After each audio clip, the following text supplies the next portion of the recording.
नमस्कार मंडळी. ठरलं तर मग या मालिकेचा जबरदस्त प्रोमो आता समोर आलाय.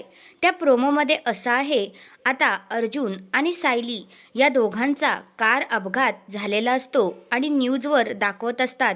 आणि हे सगळं ऐकून अर्जुनच्या आईला तर खूप मोठा धक्का बसतो. त्यांच्या हातातला चहाचा कपसुद्धा खाली पडतो आणि प्रिया खोटं खोटं त्यांना सांत्वन देण्याचा प्रयत्न करत असते. आणि तेवढ्यातच आता दरवाज्यात एंट्री होते अर्जुन आणि सायलीची.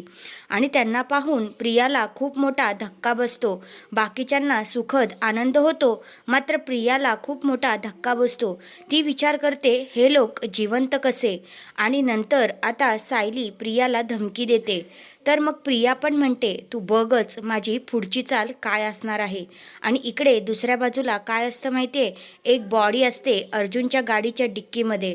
आणि हे पाहून आता पोलीस लोक त्याला अरेस्ट करतात आणि आता अर्जुन आहे तो पोलीस स्टेशनमध्ये असतो. दुसऱ्या बाजूला आता सायली रस्त्याने चालत असताना तन्वी तिला घेरते आणि म्हणते, मग काय आता काय प्लॅन आहे अर्जुन आणि सायलीचा? तेव्हा मग आता लगेचच सायली म्हणते, नेक्स्ट प्लॅन आहे ना, तुझे 3-13 वाजवणार आहे. तर हा आहे तो जबरदस्त असा प्रोमो. तुम्हाला कसा वाटला ते मला कमेंट करून नक्कीच सांगा. धन्यवाद.